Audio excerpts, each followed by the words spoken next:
je veux personne au fond, là, les chaises blanches toutes remplies. Sinon, c'est pas un atelier interactif. Hein.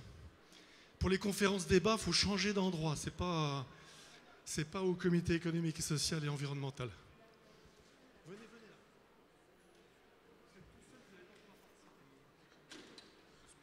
Bien sûr. Là où il y a écrit réservé, c'est pas réservé du tout. C'est comme d'habitude.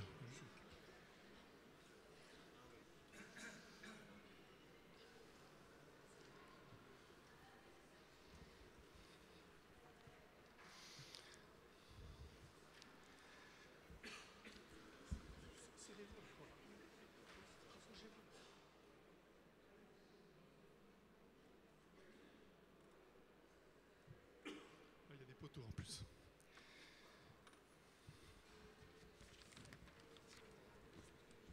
Voilà, on démarre avec un tout petit peu de retard. On va essayer de terminer avec un tout petit peu de retard, mais pas plus. Si tous ceux qui sont encore en train de boire un coup peuvent se baisser un peu le son.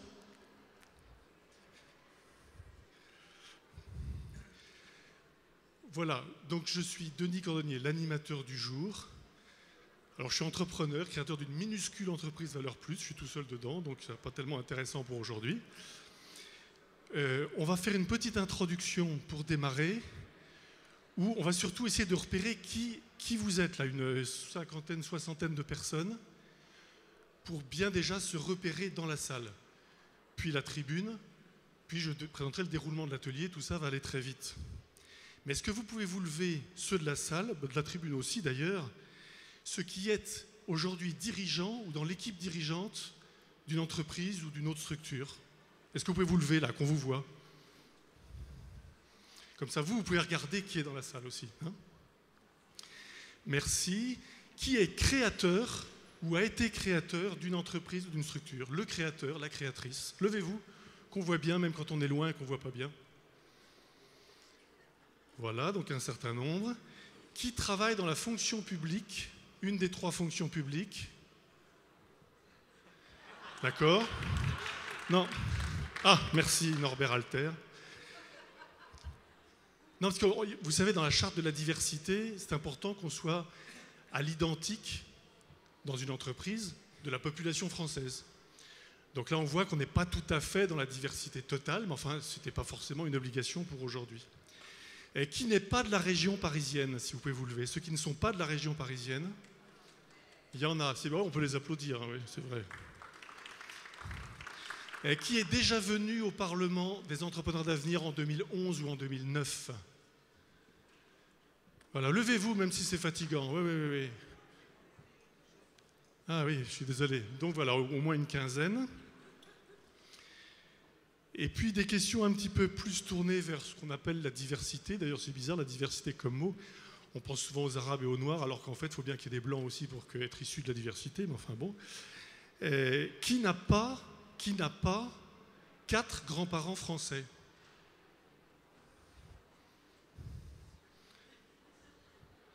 Oh, c'est pas mal, hein? Ouais. Est-ce que toutes les femmes peuvent se lever? Bon, là, elles sont majoritaires, comme d'habitude. Comme d'habitude. Les femmes. Les femmes. Oui, bah oui, vous pouvez vous lever. Si vous êtes d'accord de vous lever, qui n'a pas le bac?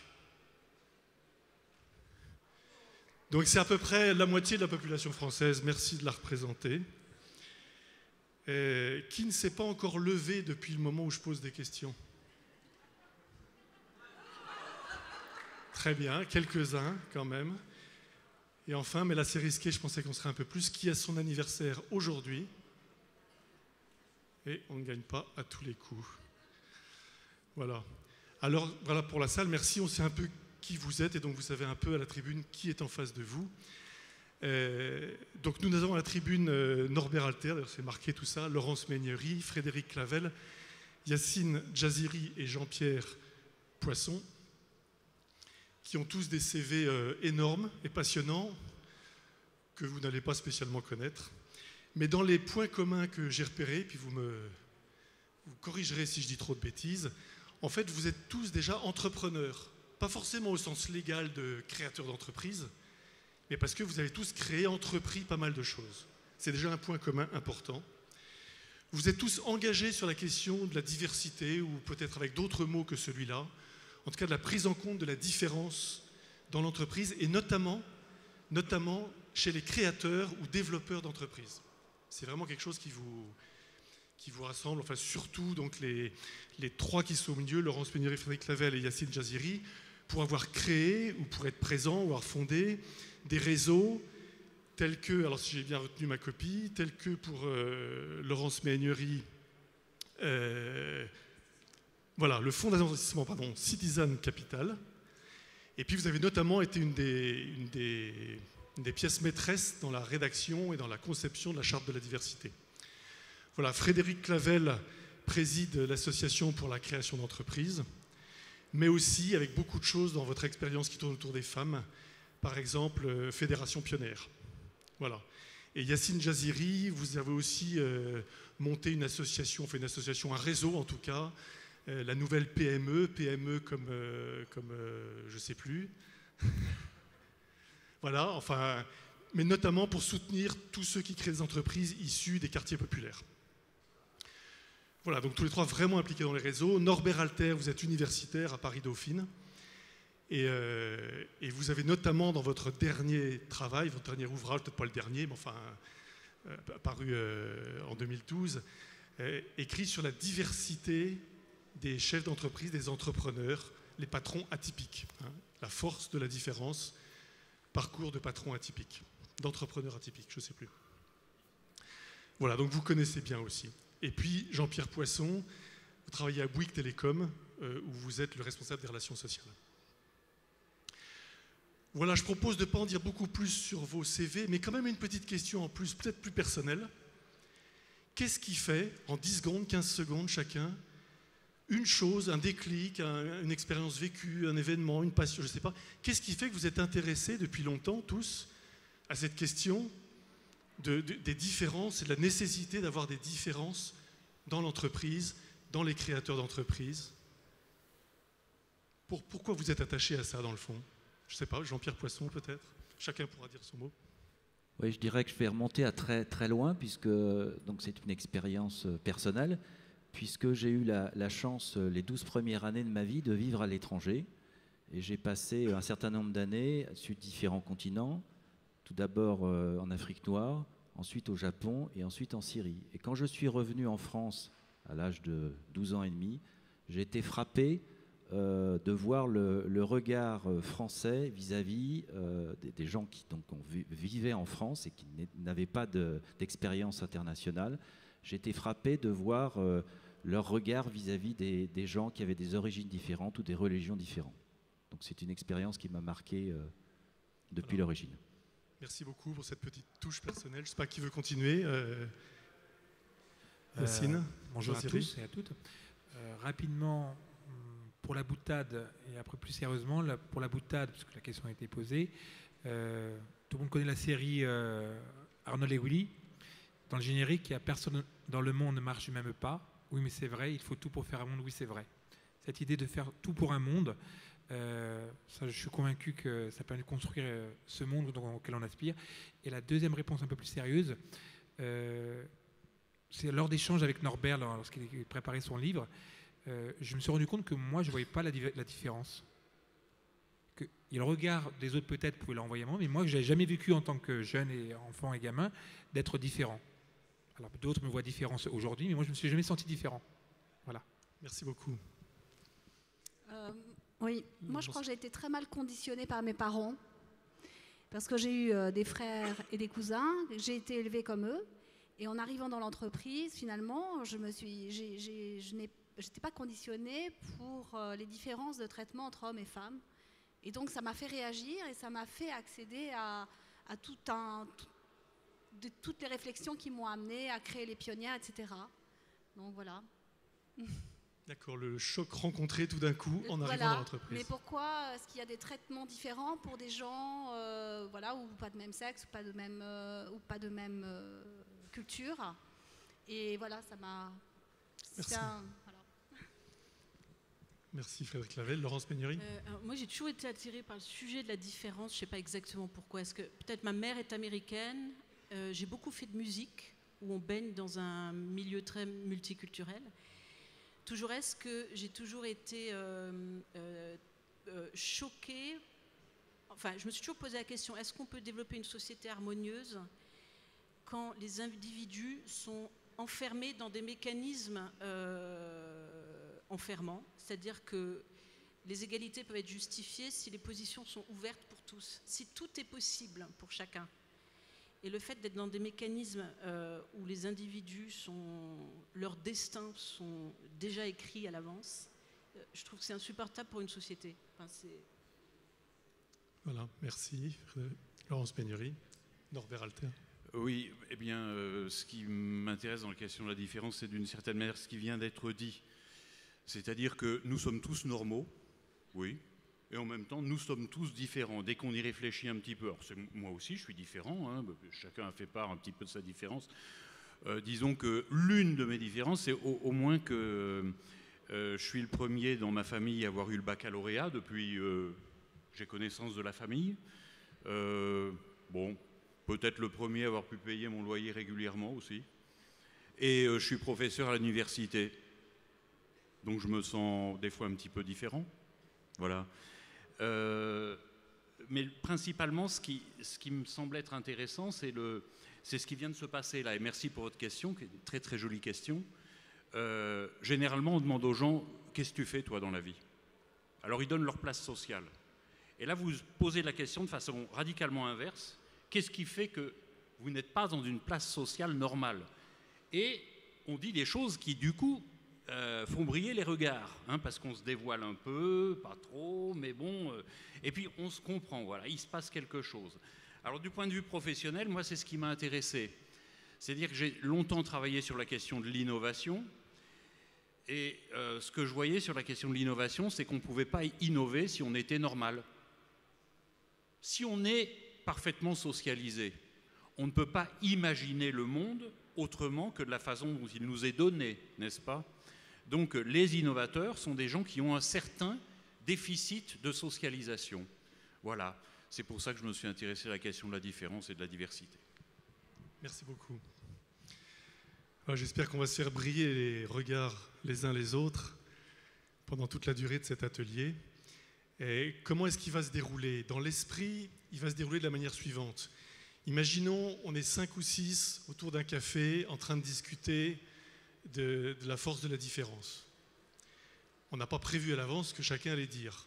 On en parle, il y en a un qui donne un exemple, ça fait réfléchir l'autre. C'est ce qu'on va essayer de faire, sauf qu'on est 70 ou 80. Mais c'est comme ça qu'on va essayer de faire, grâce à tous les 5 et grâce à vous tous dans la salle. Donc vous serez fortement mis à contribution. Donc il y aura une première partie où je vais un petit peu partir de vous et puis ensuite je vous ferai un petit peu, entre guillemets, travailler dans la salle pour apporter non pas des questions mais vos propres réflexions. Et puis on enchaînera sur une deuxième partie. Je vais me faire aider par un invité surprise là, qui est parmi vous et qui va réagir à la première partie, puis vous verrez bien comment ça se passe après. Alors sur cette première partie, donc toujours autour de cette question, hein, la force de la différence. Comme j'ai dit tout à l'heure, vous êtes plutôt, à la tribune, plutôt intéressés à ce que sont les entrepreneurs, les patrons. Parce que vous les soutenez, parce que vous les fréquentez, parce que vous les étudiez, parce que, etc. Et vous dites, alors là c'est comme si je parlais à leur place, tant pis, j'assume, c'est des gens qui ont de l'innovation, de l'audace, qui prennent des risques, qui sont des passeurs, qui sont parfois dans un certain décalage, comme vous venez d'ailleurs de nous le rappeler, Norbert Alter, comme le décalage permet d'entreprendre d'une manière sans doute innovante, voilà. Mais je voudrais un tout petit peu décaler par rapport à cette réflexion, sans la quitter complètement. C'est s'il y a des patrons un peu atypiques, mais qu'est-ce que ça produit chez les salariés de leurs entreprises? Autrement dit, essayons d'analyser ce qui se passe du point de vue du salarié, des salariés, plus que du point de vue du descriptif simplement de ce que sont les patrons. Voilà, bien sûr, les deux sont liés parce que comme on le disait avec certains au téléphone, l'âme de l'entreprise, elle ressemble un peu à l'âme du patron. Hein, il marque l'entreprise, donc bien sûr c'est lié. Alors quand même peut-être une petite première question à laquelle peut-être certains d'entre vous répondront. Du point de vue du salarié, est-ce que finalement il y a un plus et lequel de vivre dans une entreprise dont le patron est un peu atypique, sous les différentes formes de ce que peut être un patron atypique. Alors je ne sais pas qui veut commencer, peut-être Laurence Pénéry ou Frédéric Lavelle. Laurence Pénéry avec peut-être Trace ou les deux entrepreneurs marocains, ou je ne sais pas, enfin je vous laisse aller. C'est une question difficile parce que je ne suis pas salariée puisque je suis mon propre patron. Donc je ne peux que me projeter dans les entreprises qu'on a financées et qu'on accompagne. De ce point de vue-là, encore une fois, difficile de tirer des enseignements généraux. Je pense à 2 cas concrets. On investit on investit dans des entreprises dont les dirigeants se sont faits seuls. Et on essaie de les accompagner pour qu'ils aillent le plus loin possible en termes de développement de leur entreprise. Donc on apporte de l'argent en fonds propres et beaucoup d'accompagnement. Et ce qui est sûr dans les 2 cas, c'est que les salariés de ces entreprises sont particulièrement divers. En tirer une analyse générale, je ne sais pas si je peux. Le livre de Norbert Alter semblait recouper des choses que nous on vit, livre fabuleux d'ailleurs qu'il faut dire, en l'expliquant. Donc il arrivait à mettre des mots il caractérisait ce que nous vivions sur le terrain. Effectivement, les process de recrutement sont probablement un peu différents. C'est des gens qui sont capables d'identifier des potentiels, même s'il n'y a pas encore de compétences. Ils ont plus de recul, je pense, sur les standards et la norme. Et donc, je pense qu'ils sont capables d'identifier des talents là où d'autres, peut-être, ne le feraient pas aussi facilement ou ne prendraient pas ce risque. Et après, c'est toute une série de choses qui par exemple, la disposition à la prise de risque, c'est quelque chose que Norbert a vraiment soulevé, qui a été soulevé dans ses entretiens. Et c'est vrai que nous, on le constate très fortement. Et que ça peut s'appliquer au process de recrutement comme ça peut s'appliquer à tout autre sujet. Peut-être une illustration qui nous permette non pas de faire une généralisation à partir d'un exemple, mais de comprendre votre propos aussi par l'exemple ou par l'illustration. On a investi dans une entreprise qui s'appelle Itsushi, qui a été créée par Mourad et Yahya Benamer, 2 frères, où il y a aujourd'hui 500 personnes. Ça s'est développé sous forme de franchise, donc ils sont passés de 3 à 35 restaurants en 3 ans. Aujourd'hui, il y a 500 personnes dans l'enseigne Itsushi. Beaucoup de diversité, je pense, comme beaucoup d'enseignes de restauration. Ce qui est frappant chez eux, c'est à mon avis, la capacité d'innovation. Et là, ils sont partis du constat qu'ils étaient les numéros 3. Et quand on leur a posé la question, mais finalement, quelle est votre identité? C'était difficile pour eux de dire, finalement, on est les 3e, donc on est un peu les challengers. Et en fait, en creusant ce sujet, ce qu'ils nous ont dit, c'est que finalement, eux, ce qu'ils cherchaient à faire, c'est à démocratiser le sushi, à le rendre accessible à tous, raison pour laquelle ils étaient beaucoup en province et qu'ils essayaient d'aller de plus en plus dans les zones périurbaines. Et tout ça les a amenés à développer le premier drive sushi au monde, parce que même au Japon, on a découvert qu'il n'y avait pas vraiment de drive sushi, qui s'avère cartonné, qui vraiment répond à une vraie aspiration, parce que le sushi se mange très facilement, c'est un peu comme le hamburger, il y a un côté, on se mange avec les doigts. Et c'était très intéressant effectivement de noter que... et ça, on en a plein des exemples comme ça. Trace, par exemple, une petite société qui fait... une petite société, elle n'est pas si petite maintenant, mais qui s'est développée très tôt en Afrique. Et c'est une PME de Clichy qui est aujourd'hui chaîne numéro 1 musicale panafricaine, connue de tous les pays d'Afrique. Bon, pour une PME de 50 personnes, c'est pas un hasard.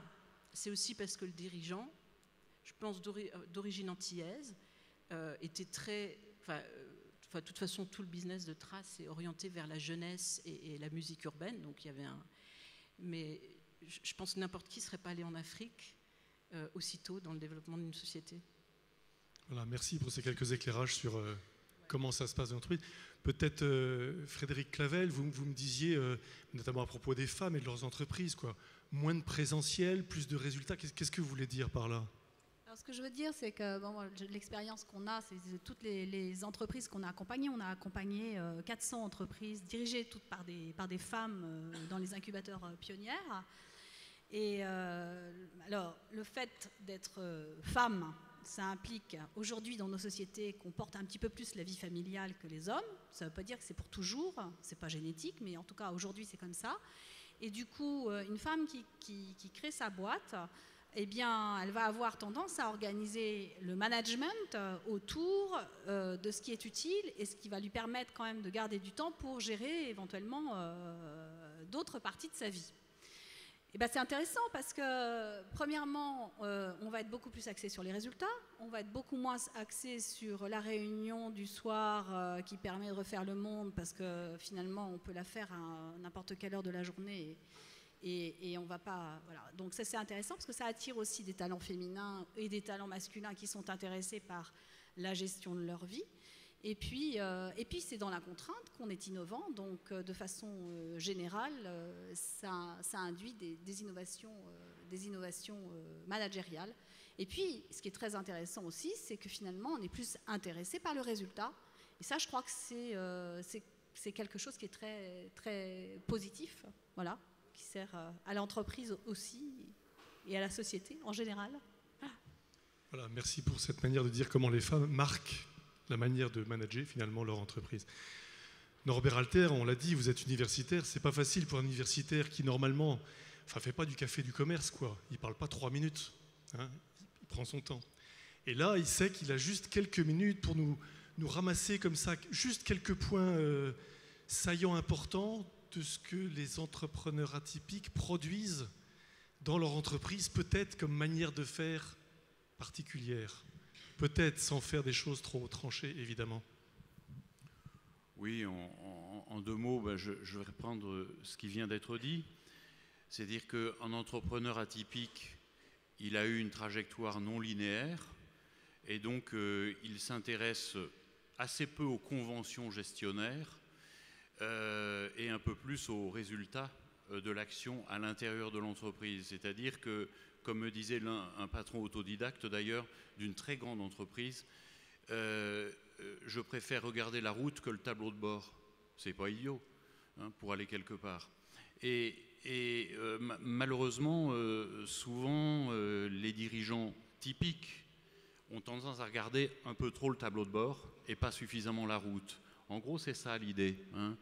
Il y a une autre idée qui me paraît être importante, c'est que ce sont des gens qui ont réussi à faire leur chemin parce qu'ils avaient fait beaucoup d'efforts, mais également parce qu'ils avaient une capacité empathique, c'est-à-dire à comprendre la logique de l'autre en l'observant, en l'analysant. Et donc, cette capacité empathique, une fois qu'ils sont dirigeants, ils la mobilisent aussi pour savoir quelle est la compétence réelle d'un collaborateur, indépendamment de son allure extérieure, dans un sens ou dans l'autre. C'est-à-dire quelqu'un qui a fait de très bonnes études peut éventuellement être peu compétent et l'inverse, hein. Voilà, principalement ça. Une troisième chose peut-être quand même, parce que tout n'est pas parfaitement monocolore, hein. Les patrons atypiques sont souvent des patrons exigeants. Alors qu'on se comprenne bien, ce sont des patrons exigeants pas du point de vue de la productivité à proprement parler, mais du point de vue de l'engagement dans le travail. Parce que pour eux, l'entreprise, c'est un moyen de s'entreprendre eux-mêmes. Et donc, ce n'est pas seulement le moyen de produire de la richesse, mais c'est aussi le moyen de produire des valeurs morales. Et donc, ils sont attachés à cette dimension-là.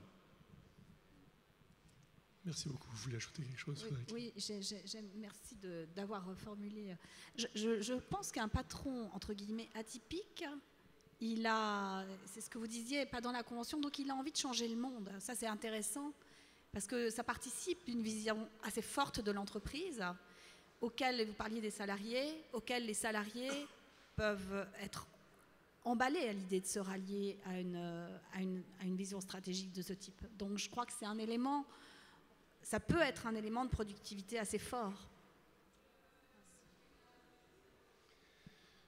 Voilà, je continue en changeant un tout petit peu de registre. On a vu au début la différence, ça peut être conçu comme est-ce que je suis moi différent des autres, alors qu'on est à la fois tous profondément humains, compétents et en même temps différents, mais c'est aussi tout simplement la différence entre les salariés de l'entreprise, toutes les différences qu'il y a entre eux. Je reprends le titre. Est-ce que la différence, l'entreprise plurielle, est-ce que la différence est une force? Je me retourne peut-être vers Jean-Pierre Poisson ou Yacine Jaziri. Bon, ça fait beau sur la photo de dire que la différence est une force. Mais c'est vrai, c'est pas vrai, c'est vrai à certaines conditions. Quelle est votre réflexion, bien sûr, à la suite de votre expérience là-dessus, Jean-Pierre Poisson? Oui, merci. Oui, c'est une bonne question, une bonne réflexion. Je crois que ce qui est important dans l'entreprise, en tout cas, nous, c'est notre conviction, c'est ma conviction et c'est notre conviction au sein de notre entreprise Bouygues Telecom, c'est d'avoir une ressemblance la plus proche possible de la société telle qu'elle est. Et ça a également une des conséquences sur la réussite économique et la performance économique de l'entreprise. Si en tant que client individu, vous vous adressez à une entreprise qui ne ressemble pas, dont les collaborateurs, les salariés ne ressemblent pas, je dirais, à ce qu'ils ont autour d'eux, etc., ils n'ont pas forcément envie de s'adresser à cette société. Donc pour nous, c'est déjà, je dirais, important que, d'une façon générale, dans tous les différents registres, notre société soit le reflet de la société en tant que telle. Ensuite, je suis convaincu, et nous sommes convaincus, que de la différence des individus, il y a du progrès. Si vous faites une société dans laquelle vous avez que des ingénieurs, alors j'ai rien contre les ingénieurs, il y a probablement des ingénieurs dans la salle, vous allez avoir des choses qui seront probablement très intéressantes, assez modélisées sur les mêmes modèles, parce que dans toutes les écoles d'ingénieurs, on apprend à peu près la même chose. Et d'une façon générale, comme c'est des gens qui ont l'habitude d'intellectualiser beaucoup de choses, ça risque d'amener à un moment donné beaucoup de complexité dans l'entreprise. Et donc il faut, au travers de ça, voir le pendant, qui est des compétences de gens qui n'ont pas qui ont des compétences autres, qui sont plus un regard terrain, qui sont plus un regard je dirais, de bon sens. Et donc c'est l'ensemble de ces différences qui fait que derrière, on va construire l'entreprise avec une performance économique optimum. Donc je crois effectivement que la somme des différences, que ce soit homme-femme, que ce soit les origines, que ce soit dans tous les domaines, c'est une force pour l'entreprise. Merci. Je vais enchaîner. J'ai envie de répondre à votre question, mais répondre aussi à la précédente en même temps, avec l'idée quand même que si les gens qui sont autour de cette table ronde sont venus sur ce sujet qui est le thème un petit peu de la différence est-elle une force, avec quand même un a priori favorable sur les différences. Donc je pense que l'objet de notre échange, c'est pas de vous convaincre de l'intérêt de la différence, mais c'est de permettre d'avoir des éléments pour convaincre plus largement. Et dans ce cadre-là, moi j'aimerais vous faire part de mon expérience, c'est un peu la demande. Dans un premier temps, pourquoi, on va dire que, par rapport à la première question, pourquoi on recrute plus différemment? Moi je suis convaincu qu'un DRH, lorsqu'il recrute, un responsable du recrutement, ou même un entrepreneur, parce qu'il y en a nombreux autour de cette table, lorsqu'il recrute, n'a pas des barrières ou des codes de rejet de la différence ou de racisme ou de xénophobie.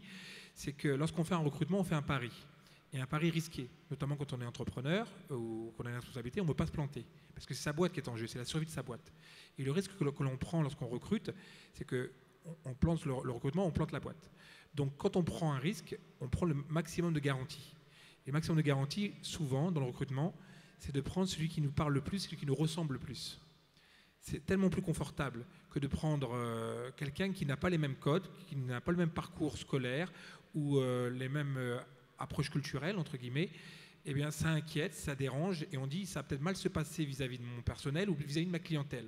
Donc je trouve intéressant, mais je n'ai pas forcément envie de prendre le risque parce qu'il y a trop d'enjeux derrière. Donc l'idée, c'est comment rassurer le recruteur potentiel de cette prise de risque. Et là, ce qui est intéressant, c'est que ce que disait tout à l'heure Norbert, c'est que à l'inverse, lorsqu'on prend le risque de la différence, c'est qu'on arrive à enrichir son entreprise et son personnel par des approches différentes, par une interrogation, une curiosité en interne, mais aussi en externe. Et j'en veux pour preuve que l'approche de cette société, l'entreprise Bouygues dit « je veux ressembler à la société ». C'est un véritable slogan. C'est-à-dire qu'à différents opérateurs à prix équivalent, si j'ai une entreprise qui dit « moi je veux que mon personnel ressemble à ma société », eh ben, cette clientèle, ce message-là, je ne sais pas si je le mettrai un jour en avant, mais ça quand même c'est intéressant. Il a donné un autre argument qu'il n'a pas exposé maintenant, mais il l'a exposé tout à l'heure, c'est qu'il a envie que ce personnel réponde aussi aux attentes de la clientèle et que c'est beaucoup plus facile de répondre lorsqu'on est concerné par cette différence, par ces différentes approches, que lorsqu'on est entre ingénieurs, c'est l'exemple qu'il a donné. Maintenant, pour montrer l'intérêt de recruter différemment, lorsqu'on a préparé cet échange, je lui ai donné un exemple concret qu'il m'a demandé de remettre en avant, donc je vais vous le mettre en avant. Il se trouve que pendant des années, je suis entrepreneur moi aussi, j'ai une entreprise de bâtiment, pendant des années, j'ai cherché à recruter une bonne assistante de direction. Alors, pas un assistant, mais une assistante, j'assume, pour déjà la diversité, pour qu'il y ait des femmes un peu plus dans mon entreprise, et une bonne assistante de direction performante. Et j'en ai eu nombreuses, j'en ai presque une dizaine. Et celle qui est chez moi depuis de nombreuses années et avec qui je suis ravi, qui fait mon bonheur en tant qu'entrepreneur, c'est une personne qui sort de détention. Voilà, je ne vais pas de détention.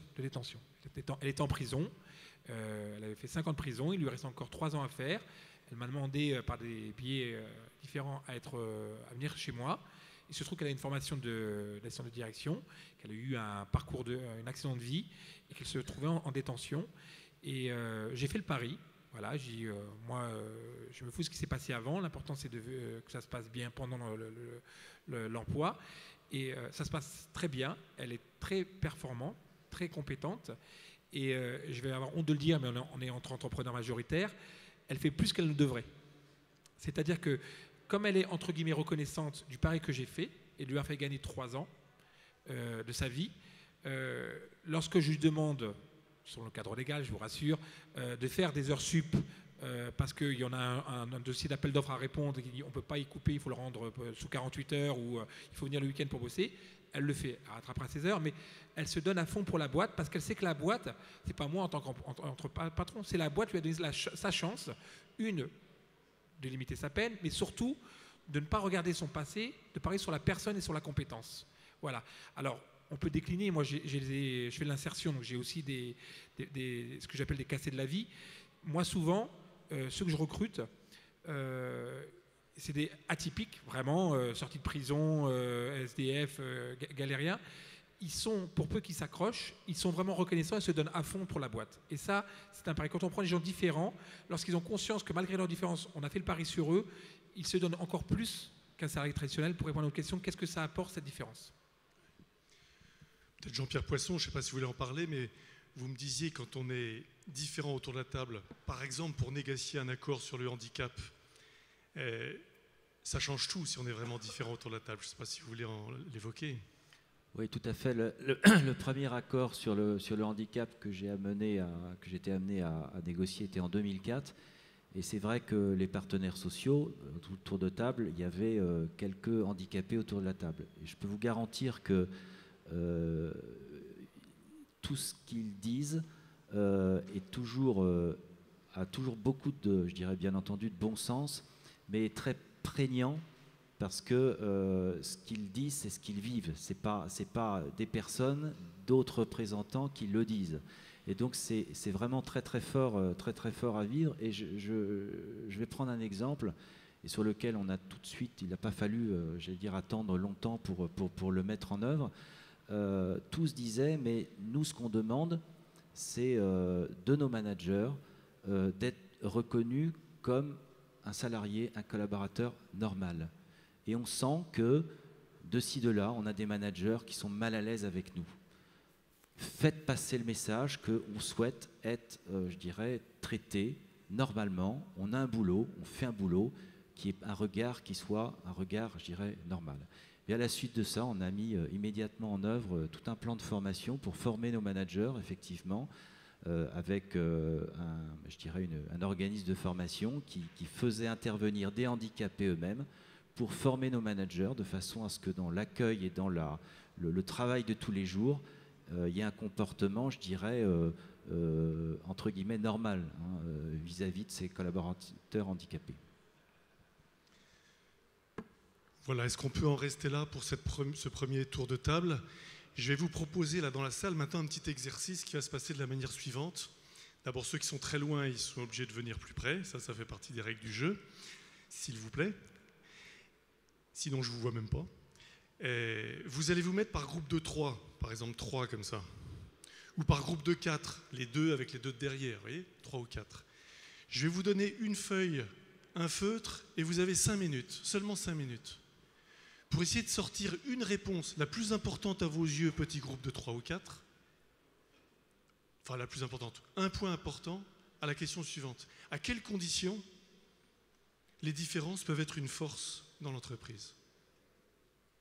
Et vous écrivez ça en gros au feutre en quelques mots, ça ne résume pas toute votre pensée, mais ça souligne un point important pour que les différences soient effectivement une force dans l'entreprise. Voilà, je vous laisse constituer les groupes, commencez à échanger. Vous avez 5 minutes, les papiers, les feutres, ils arrivent. Vous pouvez le faire aussi si vous avez envie. Vous pouvez m'aider, voilà. Il faut des feuilles, donc à peu près une feuille par groupe de 3, alors rappelez que les feutres, ils sont tellement forts qu'ils vont sauter sur les genoux qu'il faut le faire.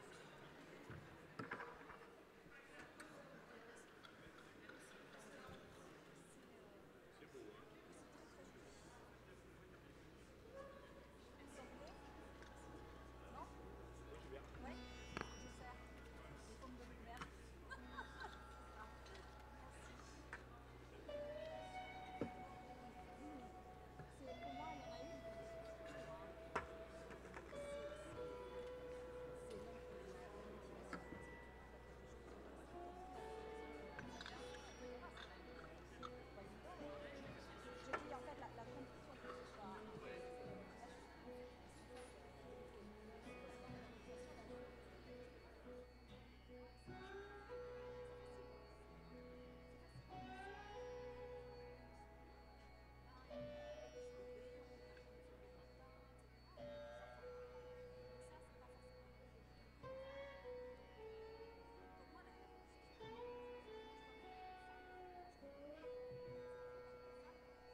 Voilà, encore 1 ou 2 minutes. Vous essayez de retenir une condition, une raison qui font qu'on arrive à faire des différences une force.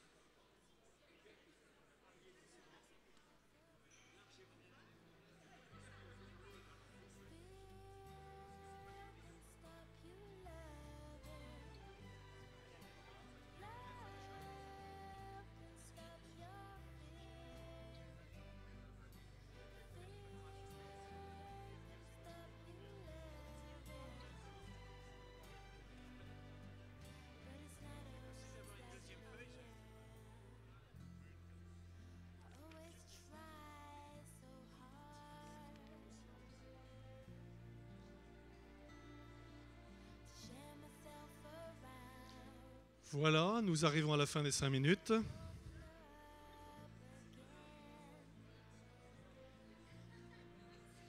C'est un atelier frustrant, c'est dans le cahier des charges.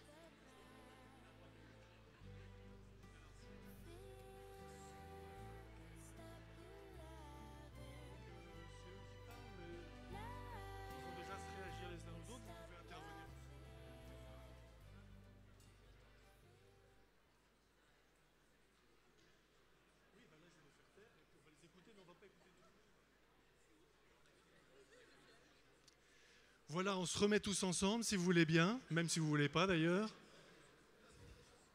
Voilà. Donc, puisque 5 minutes, c'est trop court. Non, gardez les feuilles avec vous. Il ne faut pas les ramasser. Surtout pas. C'est pas l'école, vous gardez vos feuilles. La consigne n'était pas claire. J'ai mon coach qui est avec moi là, donc c'est bon. Voilà, on va procéder de la manière suivante. Ça va encore être frustrant parce qu'on ne va pas écouter tous les papiers. Hein? Mais ce qui s'est passé dans la salle, c'est aussi important que ce qui se passe tout haut. Mais peut-être on va écouter une première contribution, très courte, 10 secondes, 15 secondes, ou juste la lecture de la feuille. Et puis écoutez bien, et ceux qui trouvent qu'ils ont mis quelque chose qui va un peu dans de la même teneur, vont pouvoir s'exprimer aussi à leur tour, enfin, que ça fasse déjà un premier petit package comme ça. Qui veut commencer ? Il y a les micros qui vont circuler. Enfin, un micro.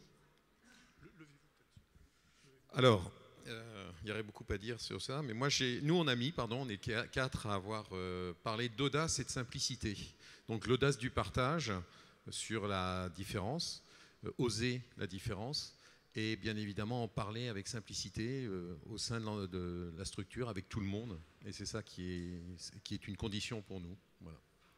Vous aviez envie de l'illustrer ou pas forcément ? Pas forcément.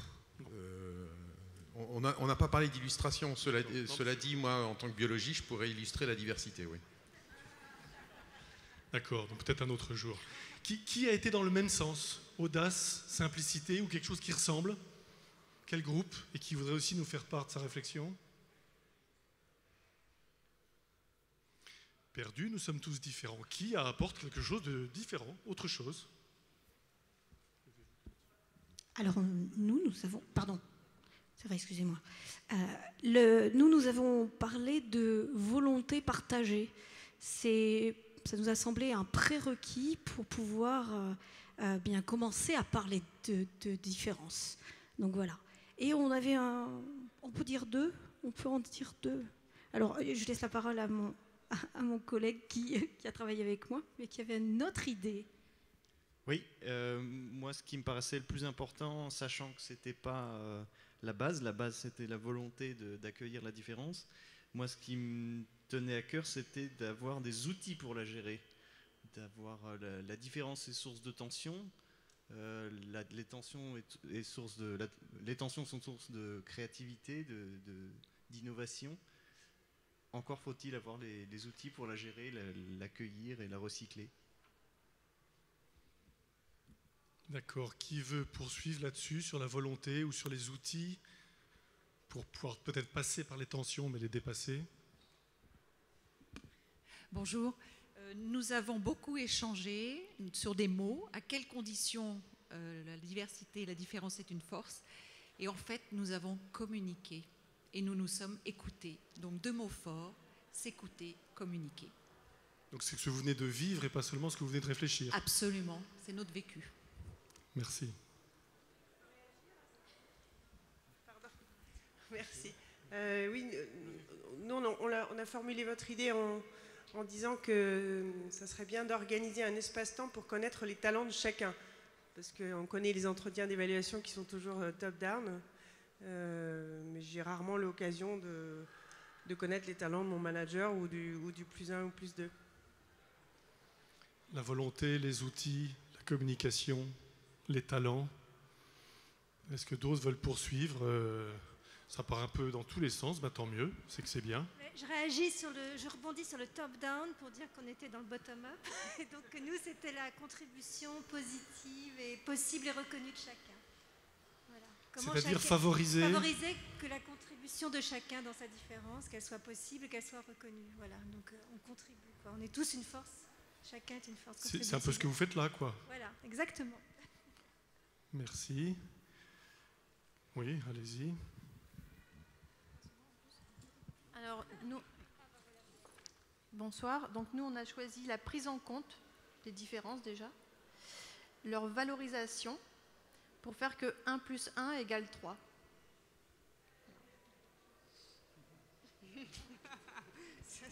Faut pas bosser qu'avec des polytechniciens, quoi. Voilà, peut-être encore une ou deux, et puis... Oui, la réflexion a porté sur que ces différences soient reconnues et non pas simplement un prétexte.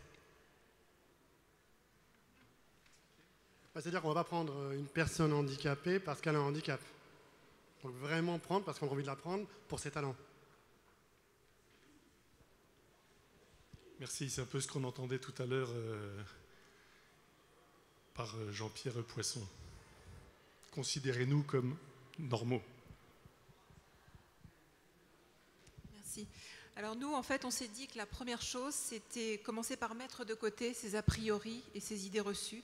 On a tous des certitudes bien ancrées et si on n'accepte pas de les mettre de côté, c'est un peu compliqué. Voilà. Merci beaucoup. Pardon, je propose d'en rester là et tant pis pour tous ceux que je frustre. Je voudrais maintenant interroger un invité surprise. Bon, l'invité surprise, c'est Didier Goubert, qui est là. Je te connais depuis longtemps, Didier. Pour dire très vite comme ça ton parcours, tu as dirigé différents types d'entreprises, sur un temps dans le CA, sur un temps dirigeant, que ce soit des entreprises plus classiques comme dans la transformation, enfin dans l'eau, comment est-ce qu'on dit le traitement de l'eau, ou entreprise solidaire, ou aujourd'hui à Aurore, plutôt secteur social, enfin voilà. Et donc les questions du management, du fonctionnement de l'entreprise, de différents types d'entreprises, te passionnent depuis longtemps. À travers ce que tu as entendu depuis le début, et peut-être aussi pour nous pousser à aller plus loin, j'ai souhaité que tu puisses réagir en ce milieu d'atelier. Oui, bonjour à tous. Donc, effectivement, j'ai été très intéressé par votre discussion et par vos débats sur la diversité et l'accueil des différences. On a parlé des différences finalement qui sautent aux yeux, qui sont les plus naturelles, les différences, je dirais, de couleur de peau, les différences de sexe, les différences parfois de culture ou autres. Yacine, vous avez commencé à aborder le sujet qui me tient le plus à cœur, qui est effectivement la différence de conditions sociales. Il se trouve que dans notre pays aujourd'hui, on a un peu plus de 3 millions de chômeurs. Parmi ceux-ci, des gens qui sont hors emploi depuis, je dirais, des générations, et qui le sont pour des raisons souvent d'histoire familiale, et qui aujourd'hui sont effectivement loin de penser même rejoindre une entreprise, je veux dire. Et la question que je voudrais vous poser, sur laquelle nous travaillons dans certaines structures sociales, c'est que pensez-vous de ces personnes qui finalement sont aujourd'hui très très loin de l'emploi et qui pourtant ne demandent qu'une chose, c'est travailler aussi. C'est-à-dire que ce sont des gens qui sont, comme vous l'avez exprimé parfois, en difficulté pour des raisons d'accident de la vie, parfois pour des raisons plus lourdes, d'histoire familiale. Et finalement, ces personnes, on a un peu touché du doigt ces personnes à travers, par exemple, le livre de Florence Aubenas, qui parlait du Quai de Ouistreham, pour ceux qui l'ont lu, et ces gens-là qui sont un peu coincés dans le travail précaire, mais en fait, ceux-ci sont déjà la frange supérieure de la population dont je parle aujourd'hui. Et donc, la question, c'était à la fois pour vous et ailleurs, est-ce que vous avez déjà pensé à aller chercher ces personnes-là, et qu'est-ce que vous pourriez penser qu'elles vous apporteraient? Parce qu'en fait, notre expérience à nous, c'est qu'elles apportent aussi, je veux dire. Mais je préférerais vous poser la question d'abord.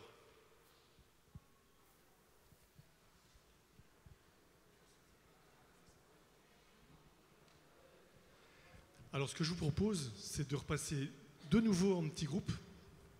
On va juste changer la couleur de la feuille, garder les mêmes petits groupes. Et autour de cette question-là, comment faire pour que les personnes qui peuvent apparaître comme, je pousse un peu, trop différentes pour apporter vraiment quelque chose à l'entreprise, comment faire pour qu'elles le puissent? Alors d'une certaine manière, dans les entretiens que j'ai eus avec vous 5 au téléphone, je leur ai dit tout à l'heure, bien sûr c'était plein de choses intéressantes. J'ai passé une demi-heure avec chacun, donc vous imaginez bien qu'on aurait pu avoir une table ronde jusqu'à 22h. Et puis j'ai un peu chopé comme ça 2 exemples que j'ai appelés 2 exemples modestes et lumineux. C'est comme ça que moi je les ai reçus en tout cas. Il y a celui que Yacine a raconté avec la secrétaire. Il y a celui aussi que Frédéric Lavelle vous m'a raconté avec votre peintre. C'est une manière peut-être d'introduire les petits groupes, si vous en avez envie. Bon, je vais vous raconter. Bon, j'en ai 2 des exemples. Je vais être très rapide en fait. J'invite des amis à dîner. Et puis, c'est pas le même, c'est pas celui que je vous ai raconté. C'est un autre. Très bien, très bien. Et donc c'est des amis, des amis qui s'expatrient beaucoup. Donc vous savez ce que c'est une femme d'expatriée, ça suit son mari, etc. Puis ça monte sa PME à chaque fois parce qu'il faut retrouver les écoles, il faut retrouver le logement, il faut trouver c'est ça. Et puis on discute. Et puis pendant le dîner, je lance ma pauvre Sophie, ton CV. Avec ton CV, c'est impossible que quelqu'un t'embauche avec le CV que tu as. Parce qu'elle avait travaillé, mais ça faisait 15 ans qu'elle n'avait pas travaillé. Et le soir, mon mari me dit, mais enfin, t'es malade de lui balancer des trucs pareils. Donc le lendemain, je lui téléphone. Je lui dis, écoute Sophie, j'espère que je t'ai pas agressée. Parce que Pierre me dit, etc. Elle me dit, non, pas du tout, t'as complètement raison. Et je l'ai embauchée, c'est notre directrice de la communication des pionnières. Et je veux dire, elle ne se donne pas le droit à l'erreur. Elle a remonté toutes les histoires d'Internet, etc. Parce qu'elle ne savait plus du tout comment ça marchait. Elle est allée à toute allure. Et je veux dire, je rêve pas d'une meilleure DIRCOM. Hein. Vous voulez que je raconte mon exemple du peintre? Bon, alors le peintre, j'avais des travaux de peinture à faire à la maison. Et puis, on m'amène un peintre dont on me dit qu'il a été embauché hier et après 3 ans de chômage. Je me suis dit, bon, qu'est-ce qu'il a fait pendant ces 3 ans? Est-ce qu'il va se lever le matin, etc. Bon. Et donc j'ai observé avec beaucoup de circonspection au départ. Et pareil, c'était quelqu'un qui était tellement content de travailler qu'il a fait un travail juste perlé, absolument formidable. Donc il y a cette... Donc, par rapport à ce que vous disiez tout à l'heure, pour moi, la condition, c'est qu'il y ait une véritable motivation. Parce que revenir dans la norme, c'est très compliqué quand on a été hors de la norme. Donc, s'il y a cette réelle motivation et cette volonté de passer outre les difficultés, c'est vrai que ça peut donner des résultats fabuleux, quoi. Plus l'envie aux autres, quoi. Oui. Donc, la question que je vais vous poser à vous, puis à Didier, et puis je vous ferai réagir de nouveau à la tribune, c'est mais est-ce que ceux envers lesquels on a peut-être une méfiance de représentation préalablement, est-ce qu'ils peuvent non pas bien faire leur boulot, c'est déjà énorme, mais est-ce qu'ils peuvent apporter réellement quelque chose au collectif entreprise, au-delà même de leur propre travail? Qu'est-ce que intégrer des personnes a priori difficiles à intégrer, qu'est-ce que ça apporte comme plus à l'entreprise? Je ne vous demande pas de question de cours. Est-ce que vous avez l'expérience ou une réflexion qui vous permet de répondre à ça? Donc c'est reparti en 5 minutes avec des feuilles saumon que je vais vous donner et les feutres que vous avez gardés.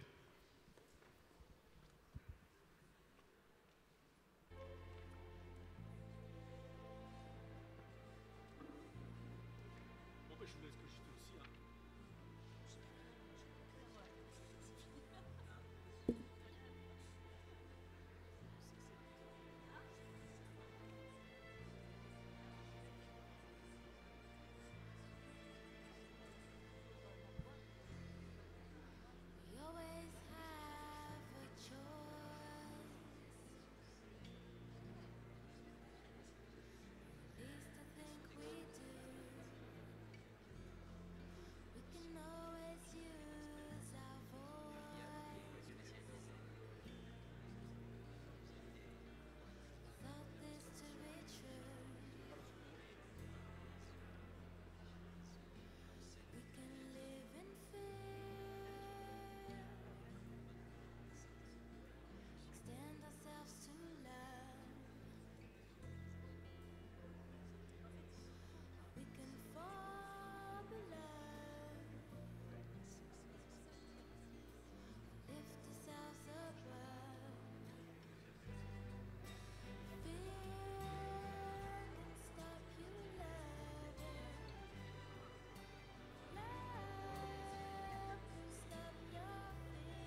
Voilà, encore 1 ou 2 minutes pour écrire un point important de votre réflexion.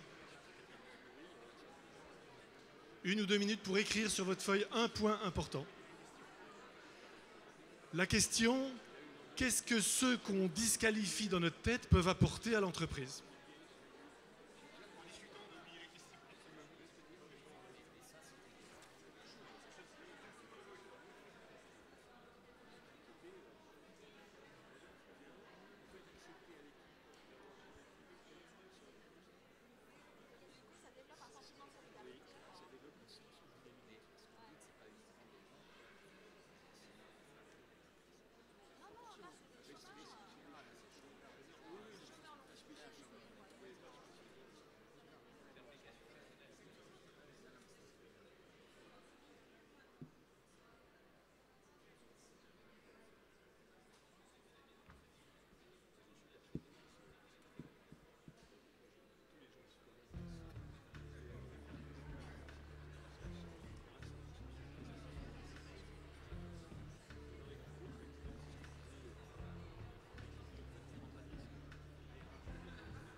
Voilà, on se remet tous ensemble, si vous voulez bien.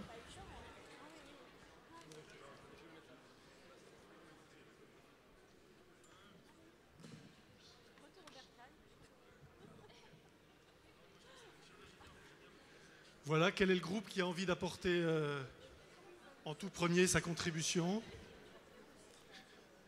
Je vais demander aux autres de bien être en position d'écoute, s'il vous plaît. Merci. Nous, on est déjà hors du cadre et donc on s'est dit qu'on pouvait parler de ça. Les gens différents, ils dérangent, ils réveillent, ils amènent la nouveauté, ils captent aussi les ondes différentes. Et ça, c'est possible quand la différence est posée et acceptée. Puis on a fini la discussion en se disant qu'est-ce que les fous amènent à la société.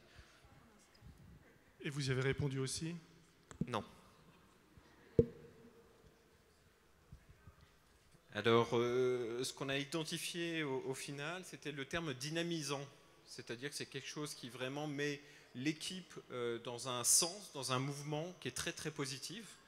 Ça donne l'envie à chacun de s'impliquer. Et la personne, bien sûr, elle-même, qu'on intègre, est hyper impliquée. Là, je rejoins complètement les témoignages qui ont eu lieu. Voilà. Pardon, je réagis brutalement, mais avec beaucoup de gentillesse. Ça peut être dynamisant, mais ça peut être plombant aussi. Alors, qu'est-ce qui fait qu'on passe du côté dynamisant? Alors, ça a été dynamisant pendant. Pour être très honnête, on a pu l'intégrer dans l'équipe et pour autant, on a dû s'en séparer après parce qu'il n'a pas réussi à acquérir ses compétences. Donc ça, c'est une remise en cause du recrutement, du management, de moi-même, et, comment dirais-je, du potentiel contrat de dupe qu'on a mis au départ quand on l'a embauché. C'est-à-dire qu'on a voulu le faire monter en compétences, on n'a pas réussi au bout de 2 ans, il a fallu s'en séparer. Et ça, c'est un sujet qui est un vrai drame, en tout cas pour moi en tant que dirigeant. Voilà. Donc oui, c'était dynamisant pendant. Non, c'est pas bien vécu aujourd'hui. Merci beaucoup. Merci. Je vais continuer. Mon voisin nous a raconté une très belle histoire et simple sur un recrutement dans une entreprise de télémarketing.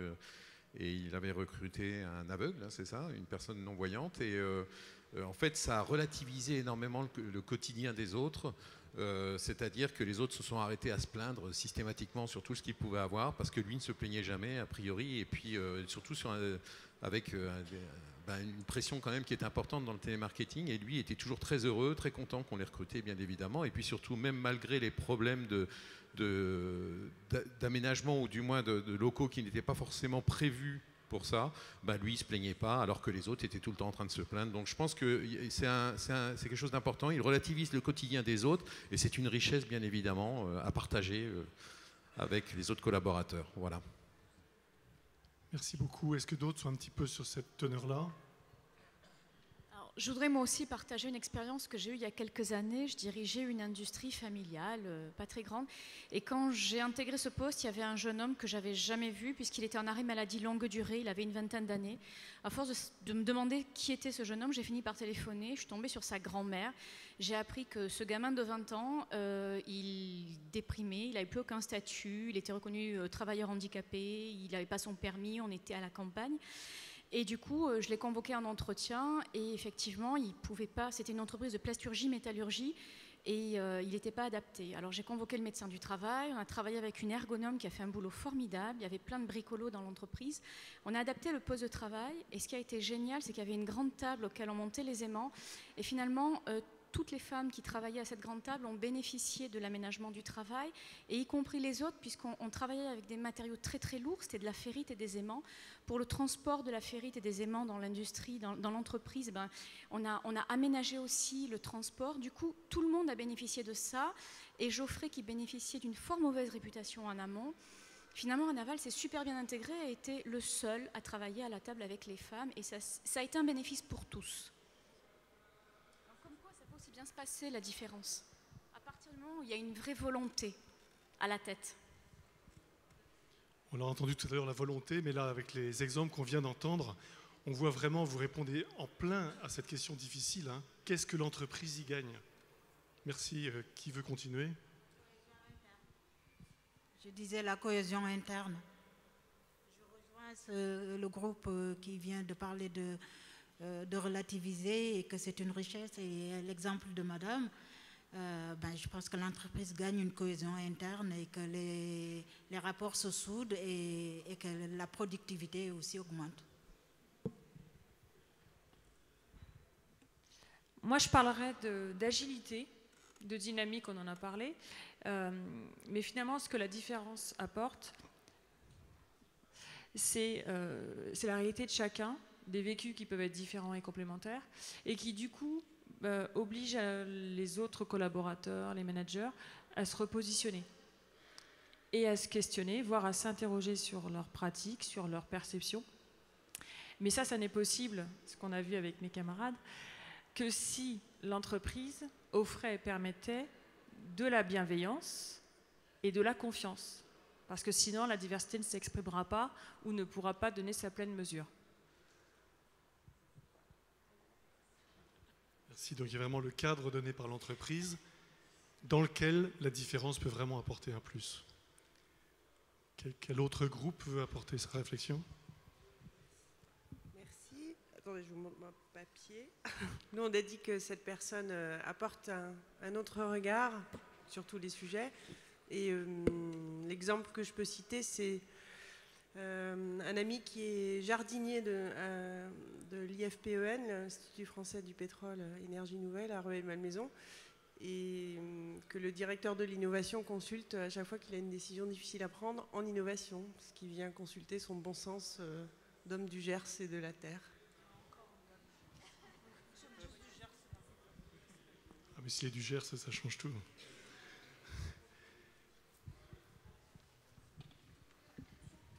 Juste pour compléter ce qui a été dit, ce qui nous semblait important dans le travail, dans l'accueil en fait d'une personne qui est un peu en marge, c'est que ça institutionnalise le droit à l'erreur dans l'entreprise, et que du coup, ça permet de regarder la prise de risque un peu différemment, y compris pour les salariés et pour les managers. Ça me paraissait bien. Puis la deuxième chose, c'est aussi que le fait d'accueillir ce type de public, ça permet parfois l'expression des salariés sur des choses qui sont un peu plus intimes pour eux, et du coup de faire émerger l'individu derrière le salarié et son poste. Donc de trouver un peu plus de matière humaine dans l'entreprise. Voilà, merci beaucoup. Ça apporte donc le droit à l'erreur, ou ça le développe, et ça apporte de l'humanité. Peut-être Didier, est-ce que tu veux aussi, après nous avoir questionné, essayer aussi de répondre de ton point de vue à la suite de tout ce qu'on vient d'entendre?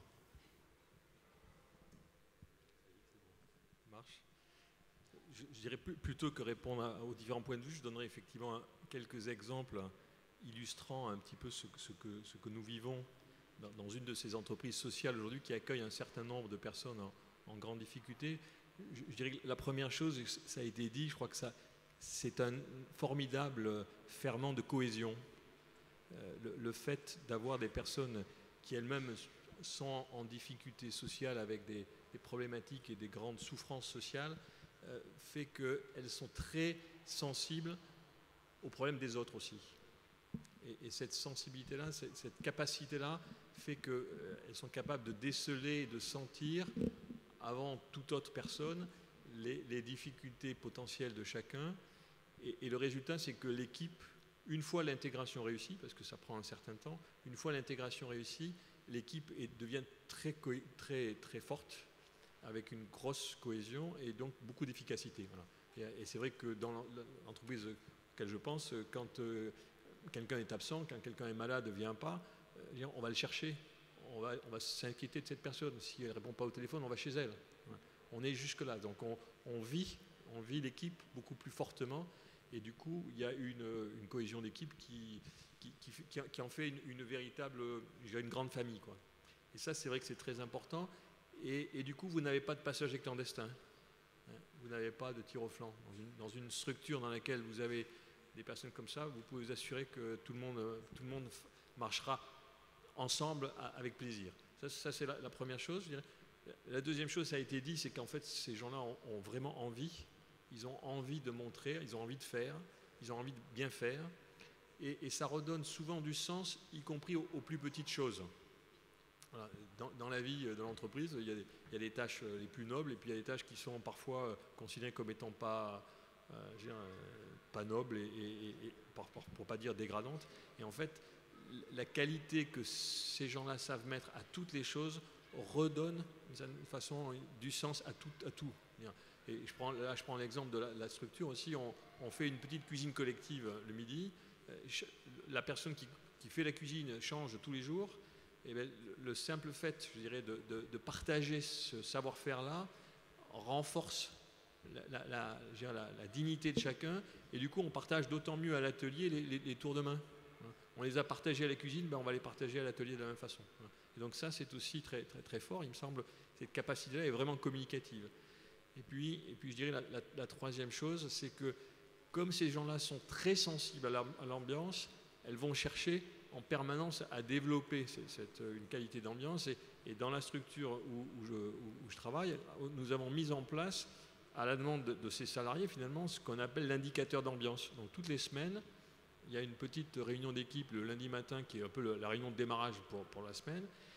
On va utiliser le lundi matin le questionnaire qu'on a remis le vendredi soir qui était de dire pendant la semaine, comment vous êtes-vous senti? Est-ce que vous avez été respecté pendant la semaine? Est-ce que vous avez partagé? Et ceci est échangé le lundi matin en démarrage de la semaine.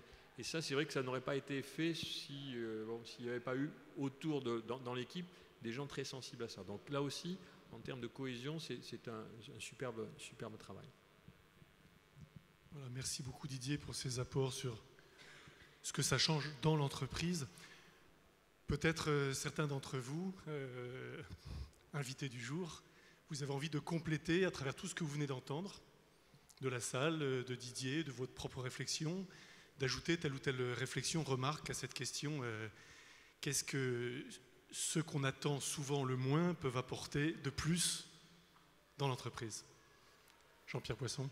Oui, par rapport à tout ce qui a été dit, moi je voudrais témoigner d'une chose, c'est quand on a décidé et quand on s'est, je dirais, lancé dans une politique proactive d'embauche et de maintien dans l'emploi des handicapés, on l'a fait avec une volonté de réussir, une volonté d'intégrer des gens qui étaient certains en grande difficulté, parce que non seulement ils avaient un handicap, mais en plus c'est des gens qui avaient du mal à trouver du travail, donc qui étaient sans travail depuis très très longtemps et sans emploi très longtemps.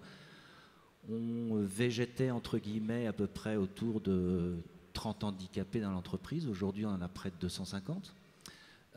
Donc il faut continuer, mais c'est une réussite. Et ce qu'on peut constater, c'est que ceux qui s'intègrent, ceux qui réussissent ont effectivement, je suis complètement en phase, une très très grande motivation et on peut s'appuyer sur eux très très fortement et ça entraîne une solidarité autour et une transversalité, je dirais, importante. En revanche, il faut avoir l'honnêteté de dire qu'il y en a qui ne réussissent pas non plus. Et l'entreprise est une entreprise qui doit avoir quand même malgré tout des performances économiques. Il faut avoir l'honnêteté de se dire qu'il y a des gens qui ne réussissent pas à s'intégrer. Il ne faut pas croire que malheureusement tous les salariés qui ont des différences, qu'ils soient handicapés ou pas handicapés, vont forcément réussir, vont forcément avoir en fait, cette super motivation, etc. Quand ils s'intègrent, effectivement, là, il y a une motivation largement, je dirais, décuplée, mais il faut rester, je dirais, mesuré dans les propos et pas dire ils sont tous... Donc c'est le témoignage que je voulais... Ça revient un peu au dynamisant, préciser. Parfois plombant. Yacine, je vois que vous vouliez ajouter quelque chose. Oui, 2 mots. Le premier, dans le sens de mon voisin, c'est très important de vouloir tendre la main à des gens différents et des fois en difficulté, mais toute structure n'est pas à même à recevoir tout public. C'est important de le préciser. C'est pas pour rien qu'il y a des entreprises d'insertion avec des labels et des aptitudes et compétences. C'est-à-dire qu'il y a des publics qui ne sont pas prêts à l'emploi, qui ont besoin des fois de ce que j'appelle moi des SAS, de transition, pour être accompagnés. Donc c'est des publics particuliers. Je vous ai parlé tout à l'heure de sortie de prison, de casser de la vie. Certains de mes personnels ne peuvent pas travailler dans une entreprise dite traditionnelle du jour au lendemain. Après, on les accompagne, on y travaille, on travaille sur les savoir-être, sur les savoir-faire, et ensuite, ils sont à même de pouvoir être embauchés de façon classique. Mais c'est important d'être sûr que sa structure est capable de recevoir le public que vous visez. Ça, c'est le premier point. Et le second, on a beaucoup parlé de l'intérêt des salariés, l'intérêt de la boîte à prendre des publics différents et de permettre cette diversité dans l'entreprise. Il y a aussi un autre élément important à mon sens et notre satisfaction, c'est la satisfaction personnelle de l'entrepreneur, du dirigeant, à avoir le sentiment d'être œuvre utile. C'est-à-dire que le principal moteur en général lorsqu'on monte sa boîte et qu'on veut réussir, c'est bien gagner sa vie, évoluer socialement, avoir la reconnaissance de ses tiers. Mais il y a aussi, à un moment, je pense, dans un parcours de vie, un parcours professionnel, l'idée de réussite sociale, mais réussir dans la société, réussir dans la vie. Et ce savoir utile, d'avoir contribué à avoir une société meilleure, à apporter une vie meilleure à d'autres personnes, c'est une grande satisfaction. Pour illustrer mon propos, voilà, moi quand j'ai monté ma boîte, j'avais cette ambition d'ascenseur social, mais une grande satisfaction aujourd'hui, c'est quand je vais dans mon marché, dans ma ville, le dimanche matin, et que je rencontre un ancien salarié, que je sais qui était soit SDF ou ancien alcoolo ou autre, et dire « Bonjour patron », pour l'avoir vécu, « Bonjour patron, je suis content de vous voir, je vous présente ma famille, donc mon épouse et mon petit gamin ou mes 2 petits-enfants ». Quand on sait d'où il vient, c'est une grande satisfaction, une grande valeur qui n'a pas de valeur pécuniaire, mais une valeur sociétale, une valeur humaine qui ne sont pas palpables, mais qui permettent, alors là c'est peut-être des valeurs judéo-chrétiennes, voire musulmanes, de sentir que dans ce parcours de vie, on a été œuvre utile et qu'on a servi à quelque chose. Voilà. Avec cette idée, moi que j'ai en tête, que je vais vous faire transmettre aujourd'hui, qui lorsque Mère Teresa, alors que Mère Teresa interpellait les gens, les grandes personnalités ou les kidam, disait toujours « Et toi, que fais-tu pour l'humanité ?» Voilà. Cette idée de qu'est-ce qu'on apporte à l'humanité, chacun soi, on entreprend, on réussit, on a des projets, on veut gagner sa vie, ça c'est légitime, il n'y a pas de honte à avoir par rapport à ça, mais qu'est-ce qu'on apporte en plus, sa petite pierre à créer sa société. Voilà, merci. Merci, j'entends dans ce que vous dites un peu le cercle vertueux de l'utilité. En rendant d'autres utiles, je me sais utile. D'autres veulent continuer? Oui, très bien. Moi, je veux bien. Voilà. Donc, Fabrique moi, il y a 2 Clavel. mots qui me viennent à l'idée, évidemment, quand l'expérience est réussie, parce que c'est un gros challenge. Donc, je pense que c'est important de le dire. Joie et solidarité. Joie dans l'entreprise et solidarité. Et puis, je pense qu'il y a beaucoup d'entreprises en quête de sens quand les entreprises grandissent, on parlait de l'âme de l'entreprise. L'âme de l'entreprise, elle existe beaucoup quand elle démarre, parce qu'il y a l'entrepreneur qui s'investit avec sa vision du monde, etc. Et puis, quand l'entreprise grandit, éventuellement, il y a une perte de sens parce que la stratégie devient compliquée à comprendre, etc. par l'ensemble. Mais le fait de se dire, je suis dans une entreprise, je travaille pour une entreprise qui fait des choses bien parce qu'on intègre d'autres personnalités, je pense que ça doit permettre aussi de récupérer du sens dans l'entreprise. Donc je crois que ça, c'est un aspect très positif. Voilà. Merci. Ben, je vois que chacun prend le relais. Laurence Meignery. Je vais faire peut-être une réponse de Sioux ou légèrement décalée. Non, de Bretonne, pardon. Non, je rebondis un peu sur ce qu'a dit Yacine. Je dirais que c'est important qu'il y ait plus d'entrepreneurs différents, qu'il y ait une volonté d'animer les hommes différentes aussi. Et donc, pour ça, l'entrepreneuriat, ce qu'il y a de formidable dans l'entrepreneuriat, qu'on trouve quasiment aujourd'hui nulle part ailleurs, c'est un des derniers lieux d'ascension sociale. Et si on parle de sujet de mobilité sociale, il n'y a pas beaucoup... Enfin, je ne sais pas si... Je ne suis pas sûre que vous soyez nombreux à avoir lu le dernier livre de Thomas Piketty, qui fait 976 pages, que je n'ai pas lu. Mais pour avoir lu plusieurs résumés, j'ai retenu une chose qui me paraissait très importante dans ce qu'il dit, qu'aujourd'hui, on est un peu comme à l'époque du père Goriot. Aujourd'hui, il vaut mieux hériter que travailler. Et on est dans une époque où le travail, dans toute une vie, rapportera toujours moins que la constitution d'un patrimoine, donc par l'accès au capital. Et que l'entrepreneuriat, même à un petit niveau, même au niveau de créer son emploi, qui va, je pense à l'ADI par exemple, donne une possibilité d'accéder à un petit patrimoine qu'on peut peut-être un jour transmettre, que ne fera jamais aujourd'hui le travail. Donc je trouve que l'entrepreneuriat est un énorme levier d'ascension sociale aujourd'hui. Mais pas facile. Merci. Pour reprendre la question, moi j'ai été très intéressé par ce qui a été dit par les uns et par les autres. C'est toujours intéressant de voir qu'il y a de l'intelligence collective immédiatement disponible sur des questions assez complexes. Hein. Qu'est-ce qu'apporte quelqu'un qui, en gros, n'a aucune ressource? C'est ça votre question. Moi, je suis à peu près d'accord avec toutes les idées qui ont été présentées. Peut-être que j'ajouterai deux choses. La première, c'est que ce type de personne amène à être bien au clair sur le fait que la vie au travail, c'est pas seulement un moyen de gagner de l'argent, c'est aussi un moyen de créer des liens avec les autres. Et on réfléchit en termes d'identité individuelle et collective dans ce type de circonstances. Ça, c'est le premier point. Et puis, il y a un point beaucoup plus technique, je crois et gestionnaire précisément. Comment on fait pour mobiliser les compétences de ces personnes-là? Il n'y a pas de poste disponible pour elles immédiatement. Donc, on part des compétences de la personne pour imaginer un poste. Oui ? C'est comme ça que ça marche. Imaginons, rêvons un peu, qu'on fasse la même chose pour tout le monde. Ce serait extraordinairement intéressant. Voilà. Magnifique défi. Je vous propose une petite conclusion en 3 minutes. De la manière suivante, un certain nombre d'entre vous, je ne sais pas, 8, 10, 12, 15, vont pouvoir dire leur propre conclusion. Il y a une seule règle du jeu, ça doit durer entre 5 et 10 secondes maximum, même moins de 5 secondes. Pour dire une seule chose, un point que vous retenez, un point qui a manqué, une réflexion qui vous devient, quelque chose avec lequel vous repartez, enfin ce que vous avez envie de dire avant de partir. Voilà, les micros circulent très vite, mais on ne les lâche pas. 5 à 10 secondes, grand maximum chacun. Moi, je vous remercie beaucoup pour les questions du début, parce qu'en fait, ça m'a questionné moi sur ma propre différence. Et je vais repartir avec des questions, et je suis très très contente.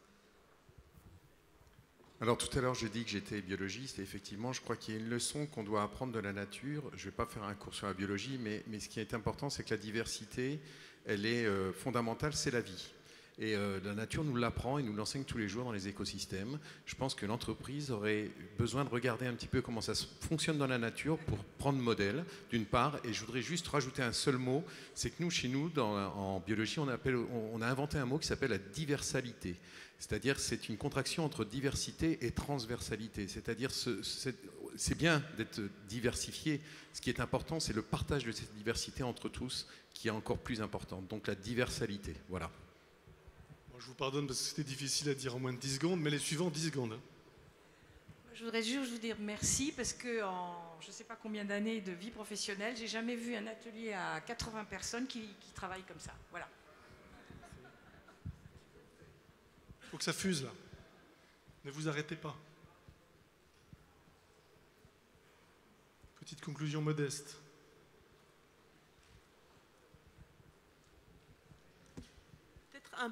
Un mot dont on n'a pas parlé, c'est la fragilité. Et je pense que la question de la fragilité, pour moi, et de la prise en compte de la fragilité qui fonde la force, en fait, elle me paraît essentielle. Cet atelier est un bel exemple de créativité.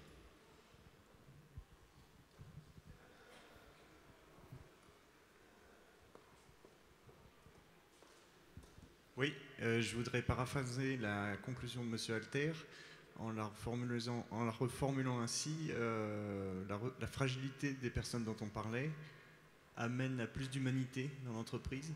Et le rêve de M. Alter, c'était d'étendre cette humanité au reste des collaborateurs de l'entreprise. Merci. Pour revenir sur l'idée des talents, quand mon dernier manager m'a embauché, il m'a posé plein de questions intéressantes, dont celle complètement bateau et tarte, quelles sont vos forces et vos qualités. Je lui dis non, je voudrais répondre quelles sont mes 3 caractéristiques principales.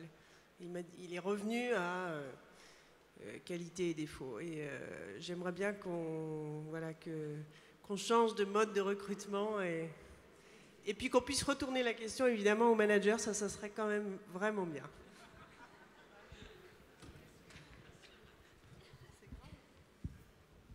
Merci. Il y a un mot qu'on n'a pas cité dans ce débat, mais qui était particulièrement présent et qui a tout à fait sa place dans l'entreprise, c'est l'émotion.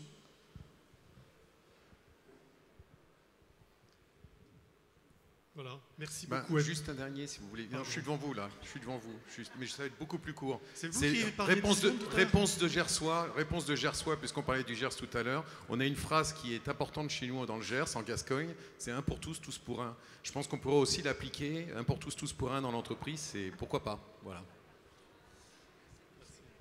Pardon, et moi je pense, alors tant pis, j'ai un petit mot. Je pense dans une entreprise, quand il y a moins de boulot, on trouve du boulot pour tout le monde. On repeint l'atelier, il y a des trucs de maintenance qui traînaient depuis... Quand est-ce qu'on fera ça au niveau du territoire? Bonne soirée à tous, bonne continuation.